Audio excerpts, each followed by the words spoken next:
नमस्कार दोस्तों, स्वागत है आपका के स्टडी में। और होप करते हैं कि आप लोग भी अच्छे ही होंगे। जैसा कि आप लोगों को पता है कि केवीएस एनवीएस का फॉर्म अप्लाई होना शुरू हो गया और उसका लास्ट डेट 4 दिसंबर है।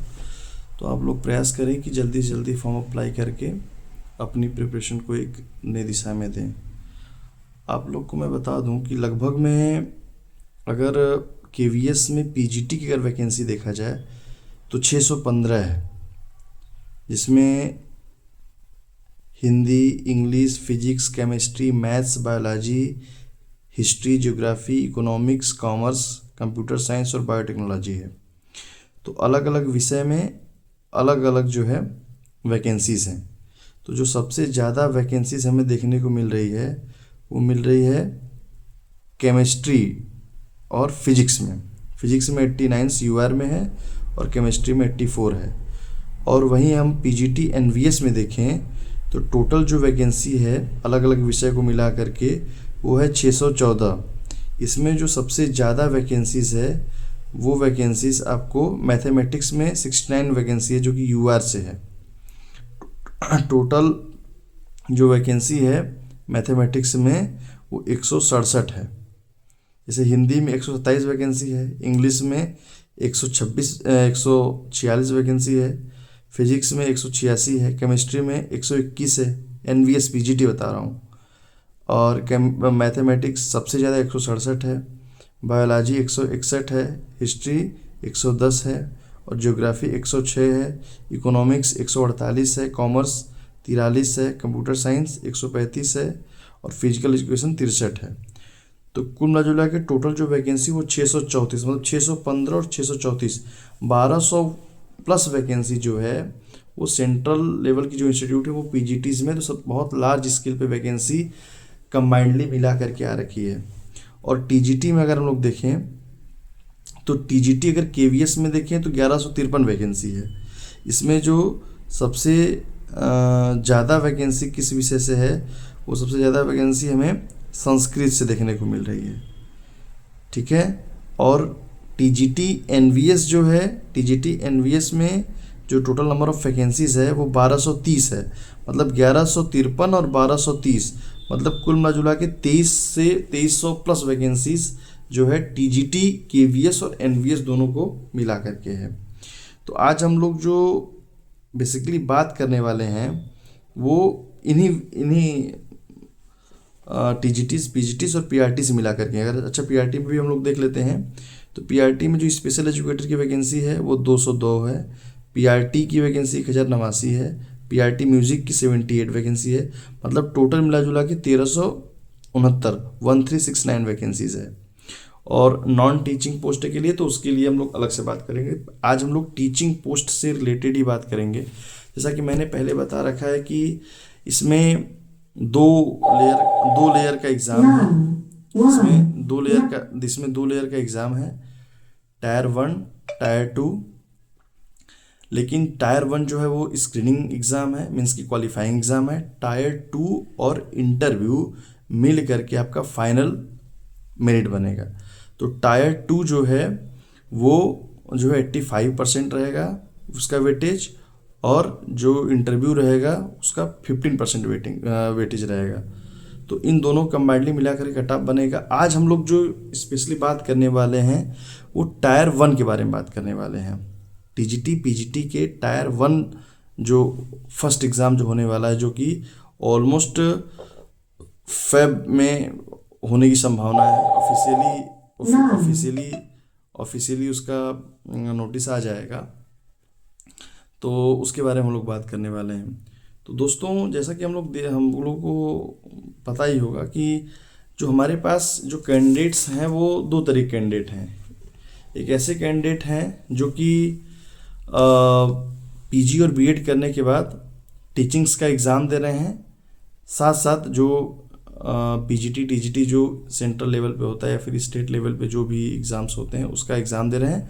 साथ साथ में वो time to time one day exam भी दे देते हैं, जैसे एसएससी वगैरह या बैंक वगैरह इस तरीके का एग्ज़ाम दे रखते हैं। दूसरे ऐसे कैंडिडेट्स होते हैं जो कि केवल टीचिंग का ही एग्ज़ाम दिए हुए हैं, केवल टीचिंग का ही एग्ज़ाम दिए हुए हैं। तो इसमें इसमें एक्चुअली क्या है कि जो उन कैंडिडेटों को फ़ायदा होने वाला है जो थोड़ा जनरल एप्टीट्यूड पे काम किए हुए हैं। ठीक है, मेरा ये बताने का मतलब है कि जनरल एप्टीट्यूड पे जो काम किए हुए हैं, मैथ्स हो गया, रीजनिंग हो गया, इंग्लिश हो गया, जीए हो गया, हिंदी हो गया, इस पे जो थोड़ा काम कर रखे हैं उनको इस टायर 1 में ज़्यादा फ़ायदा है। क्योंकि जो टायर 1 है वो बेसिक एप्टीट्यूड का टेस्ट है कि आपको बेसिक अंडरस्टैंडिंग है कि नहीं। जैसे आपको मैथ्स, रीजनिंग, मैथ्स के 20 क्वेश्चन, 20 क्वेश्चन रीजनिंग के 20 क्वेश्चन, जीए के 20 क्वेश्चन, कंप्यूटर के बेसिक जो होंगे वो, और 10 क्वेश्चन इंग्लिश और 10 क्वेश्चन हिंदी लैंग्वेजेस के। तो जो जो मैथ्स रीजनिंग है ना वो बिल्कुल बेसिक है। आपको जैसे आपको 10 तक का मैथ्स तैयार है। मैथ्स में भी बेसिकली आप PYQs को आप देखें तो जो जो आपका अरिथमेटिक वाला पोर्शन है, जैसे percentage, simple interest, compound interest, simplifications, right, इन सब सारे चीज़ों से ज़्यादा क्वेश्चंस आ रखे हैं, बोर्ड मार्क्स वगैरह से ज़्यादा क्वेश्चंस आ रखे हैं। आप PYQs देखेंगे पिछले दो साल का तो आपको खुद ही पता चलेगा। बेसिकली 2022 में हुआ था, तो 2022 में आप कई स्लॉट में हुआ था, तो आप लोग जो है यूट्यूब पे या फिर बुक्स वगैरह से आप लोग PYQs को का ट्रेंड देखें, तो ट्रेंड देखने पे आपको ये पता चलेगा कि हमें बहुत डेप्थ में नहीं जाना है। जैसे बहुत लोग ये सोच रहे हैं कि हम SSC CGL या फिर कुछ ऐसे जो वनडे एग्जाम्स होते हैं उनका स्टैंडर्ड मैथ्स लेकर के पढ़ना चालू करें, उसको ख़त्म करें, उतने में तो पूरे साल निकल जाएंगे, आपका प्रिपरेशन मतलब 10% भी नहीं हो पाएगा। आपको बेसिक अंडरस्टैंडिंग होना चाहिए। आप रेफरेंस के लिए कोई बुक्स वगैरह यूज़ कर सकते हैं, स्टैंडर्ड बुक यूज कर सकते हैं, लेकिन आप जो स्ट्रिक्ट रहिए वो सिलेबस और PYQs के ट्रेंड को देख करके ही आप जो मैथ्स, रीजनिंग और जीए और बेसिक कंप्यूटर पे आप काम करें। जैसे मैथ्स, रीजनिंग और कंप्यूटर है, ये मिला जुला के 60 क्वेश्चंस है, तो आप अगर इसमें एफर्ट करेंगे ना तो 45 क्वेश्चंस आप आराम से सही कर लेंगे। ठीक है, 1/3 नेगेटिव मार्किंग है, इसलिए हमें थोड़ा सा सही मतलब ये प्रयास करना है कि तुक्का ना लगाएं। और जो आपका करंट अफेयर है, थोड़ा करंट अफेयर, जैसे 20 क्वेश्चन है तो उसमें लगभग 5 से 6 क्वेश्चन करंट अफेयर का रहेगा, तो जो करंट अफेयर्स पिछले 6 महीने का है उसको आप थोड़ा देख लीजिएगा। और जो लूसेंट्स है, सबसे बड़ी बात है कि जो लूसेंट है वो बहुत बड़ा डॉक्यूमेंट है, बहुत बड़ा चीज़ है, उसको आप लोग जानते ही होंगे, पढ़े ही होंगे। उसको आप उठा करके उसको पढ़ डालिए, 1 बार, 2 बार, 3 बार, 4 बार, जितना बार हो सके उतना उसका और पढ़ जाइए। 20 क्वेश्चन में से कम आप लगभग 10-12 क्वेश्चन आराम से उसमें सही कर लेंगे। ठीक है, 2-3 क्वेश्चन करंट अफेयर के, 6-7 क्वेश्चन से 10-12 क्वेश्चन ये हो जाएगा। और लगभग में आप मान के चलिए कि अगर 65 to 70% आपने कर दिया इसमें। अब हिंदी आएगा तो हिंदी आप लगभग 10 में से कम 6-7 कर लेंगे सही, अगर हिंदी भाषी क्षेत्र के हैं तो, जैसे MP, UP, बिहार के क्षेत्र के हैं तो आप 10 में से 6-7 कर लेंगे। इंग्लिश 5-6 कर लेंगे। तो कहने का मतलब जो मेन जो आपको स्ट्रिक्ट रहना है वो मैथ्स, रीजनिंग और बेसिक कंप्यूटर और जीए पे रहना है। और मैथ्स रीजनिंग जिसका ठीक है, मैथ्स बैकग्राउंड से है, उसका मैथ्स रीजनिंग आराम से वो 40 में से 25-30 के आसपास आराम से वो कर लेगा। तो ये कैंडिडेट है। दूसरे कैंडिडेट वो हैं जो बिल्कुल प्योर TGT PhD वाले हैं। जैसे यूपी में जो TGT PhD होता है वो बिल्कुल सब्जेक्ट को पकड़ के रहता है। मैं LT की बात नहीं कर रहा हूँ। LT में जब अभी जनरल स्टडीज़ आ गया है, मतलब LT में जनरल स्टडीज़ और सब्जेक्ट कंसर्निंग है, लेकिन जो TGT PhD जो माध्यमिक शिक्षा आयोग का होता है उसमें जो उसकी जो तैयारी कर रहे हैं उनके लिए थोड़ी सी चैलेंजिंग है, लेकिन इम्पॉसिबल नहीं है। वो भी एफर्ट करेंगे तो बेसिक अंडरस्टैंडिंग उनकी भी ठीक ही होती है, वो भी आराम से कर लेंगे, बस प्रयास करने की ज़रूरत है। तो इस तरीके से हम लोग चीज़ों को देख सकते हैं। जैसे आपको 2 घंटा में, जैसे 2 hours 120 minutes में आपको 100 क्वेश्चंस करने हैं, 2 घंटे मिलना है और उसमें 100 क्वेश्चंस करना है।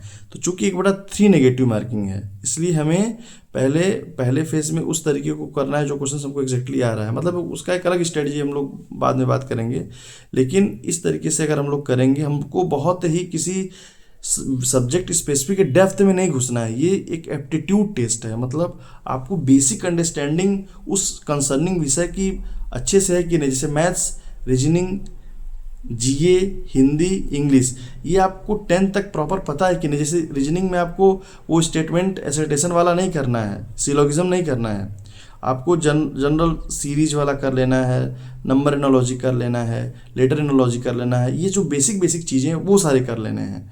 आप जो है प्रैक्टिस के लिए वनडे एग्ज़ाम्स की बुक को यूज़ कर सकते हैं, लेकिन आप लोग सबसे पहले जो ट्रेंड है, जो PYQs हैं, उसको आप लोग स्ट्रिक्टली पकड़ के रखें, उसको सामने रखें, सिलेबस को सामने रखें। सिलेबस आप समझिए कि सब सारे बेसिक बेसिक रहते हैं। अगर अभी शायद सिलेबस दिया नहीं है प्रॉपर, लेकिन सिलेबस ये मान के चलिए कि 10 दिसंबर तक सिलेबस और डेट आने की संभावना है। तो इस तरीके से हम लोग दोस्तों नेक्स्ट वीडियो में और अच्छे से, और कोई दिक्कत परेशानी होगा तो आप लोग कमेंट में इसके रिगार्डिंग आप बात कर सकते हैं, और मैं जिस तरीके से कमेंट को देखूंगा उस तरीके से हम जो है बात करेंगे। ठीक है, आपको जो है नए इन्फॉर्मेशंस और कुछ स्ट्रेटजीज अलग अलग एग्ज़ाम्स के बारे में जो कि मैंने एक्सपीरियंस किया, उसको आप जानने और समझने के लिए चैनल को लाइक, सब्सक्राइब और शेयर कर दें, और बेल आइकन को दबाना ना भूलें। धन्यवाद। जय हिंद। नमस्कार।